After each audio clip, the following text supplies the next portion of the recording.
हर हर महादेव। मेरे प्यारे मित्रों, मेरे चैनल पर आपका स्वागत है। पहली बार आए हैं तो प्लीज मेरे चैनल को लाइक एंड सब्सक्राइब कर ले। आज की कथा है सच्ची भक्ति और माता पार्वती का आशीर्वाद।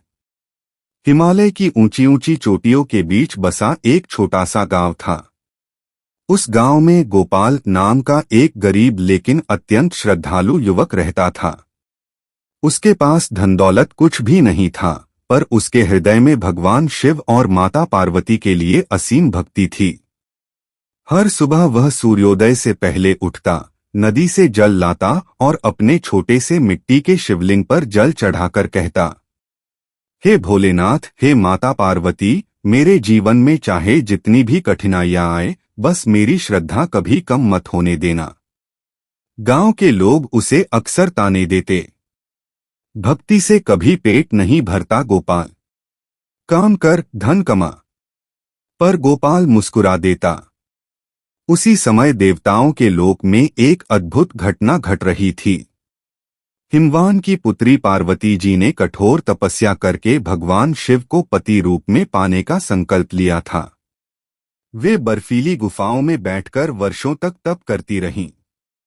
तप इतना कठोर था कि देवता भी आश्चर्यचकित थे। भगवान शिव, जो वैराग्य और तप के प्रतीक थे, पार्वती की निष्ठा और प्रेम से प्रभावित हुए। अंततः उन्होंने विवाह के लिए सहमति दी। जब विवाह की तिथि निश्चित हुई, पूरे देवलोक में उत्सव का माहौल छा गया। देवता, गंधर्व, यक्ष, किन्नर सभी शिव बारात की तैयारी में लग गए। भगवान शिव की बारात अत्यंत अद्भुत थी। कोई भूत प्रेत, कोई नाग, कोई गण, सभी शिव के साथ थे। जब यह बारात हिमालय की ओर चली तो दृश्य अत्यंत विचित्र और दिव्य था। धरती पर उसी समय गोपाल को एक सपना आया। सपने में माता पार्वती प्रकट हुई और बोली, वत्स, हमारे विवाह में आना। सच्चे भक्त का स्वागत स्वयं हम करेंगे।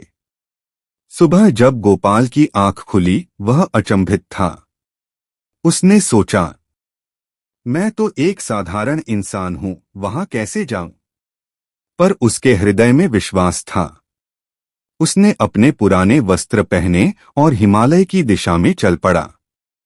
रास्ता कठिन था, पहाड़, नदियां, जंगल, पर उसका विश्वास अडिग था। उधर शिव बारात जब हिमवान के द्वार पहुंची तो माता मेना, पार्वती की माता, बारात को देखकर घबरा गईं। भूत प्रेतों और अजीब गणों को देखकर वे चिंतित हो उठीं। उन्होंने सोचा, क्या मेरी पुत्री का विवाह ऐसे वर से हो? तभी भगवान शिव ने अपना दिव्य सुंदर रूप धारण किया। उनका तेज ऐसा था कि सूर्य भी फीका लगे। माता मेना प्रसन्न हो गईं और विवाह की तैयारियां शुरू हो गईं। उसी समय थकाहारा गोपाल भी वहां पहुंच गया। उसके फटे कपड़े और धूल से भरा शरीर देखकर द्वारपालों ने उसे रोक दिया। अरे, यहां देवताओं का विवाह हो रहा है, तुम जैसे साधारण मनुष्य का यहां क्या काम? गोपाल ने विनम्रता से कहा, मुझे माता ने स्वयं बुलाया है। द्वारपाल हंस पड़े। तभी आकाश से एक प्रकाश प्रकट हुआ। माता पार्वती स्वयं वहां आईं और बोलीं, यह मेरा सच्चा भक्त है, इसका स्थान सबसे पहले है।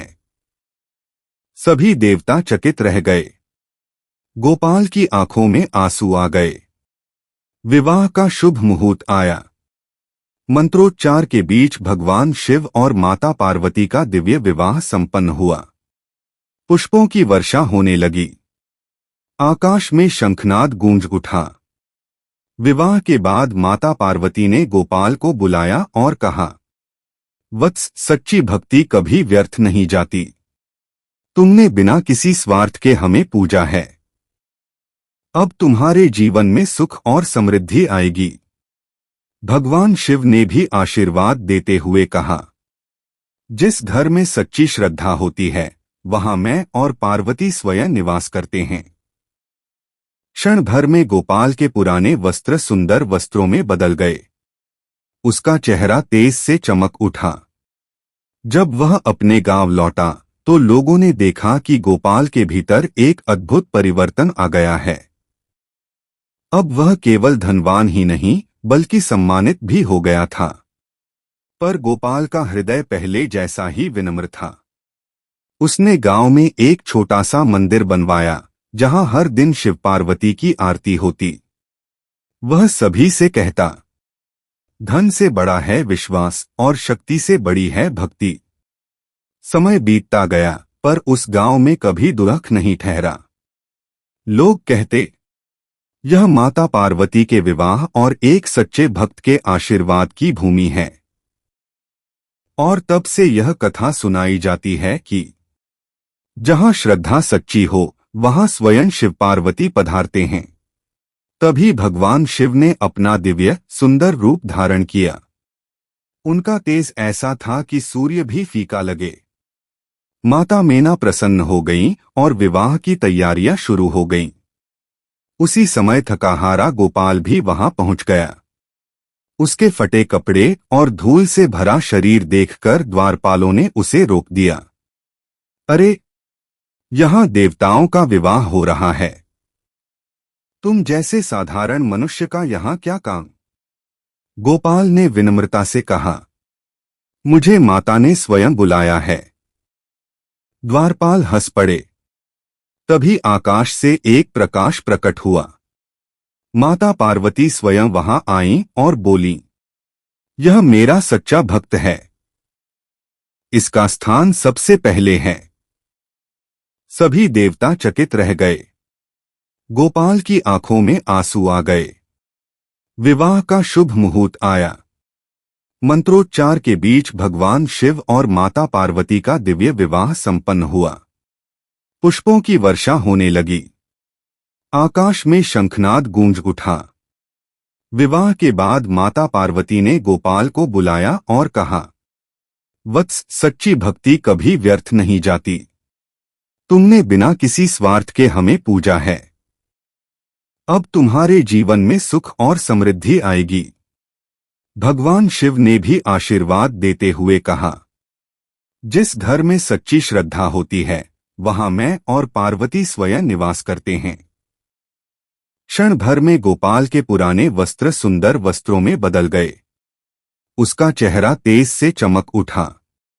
जब वह अपने गांव लौटा तो लोगों ने देखा कि गोपाल के भीतर एक अद्भुत परिवर्तन आ गया है। अब वह केवल धनवान ही नहीं बल्कि सम्मानित भी हो गया था। पर गोपाल का हृदय पहले जैसा ही विनम्र था। उसने गांव में एक छोटा सा मंदिर बनवाया जहां हर दिन शिव पार्वती की आरती होती। वह सभी से कहता, धन से बड़ा है विश्वास और शक्ति से बड़ी है भक्ति। समय बीतता गया पर उस गांव में कभी दुख नहीं ठहरा। लोग कहते, यह माता पार्वती के विवाह और एक सच्चे भक्त के आशीर्वाद की भूमि है। और तब से यह कथा सुनाई जाती है कि जहां श्रद्धा सच्ची हो वहां स्वयं शिव पार्वती पधारते हैं।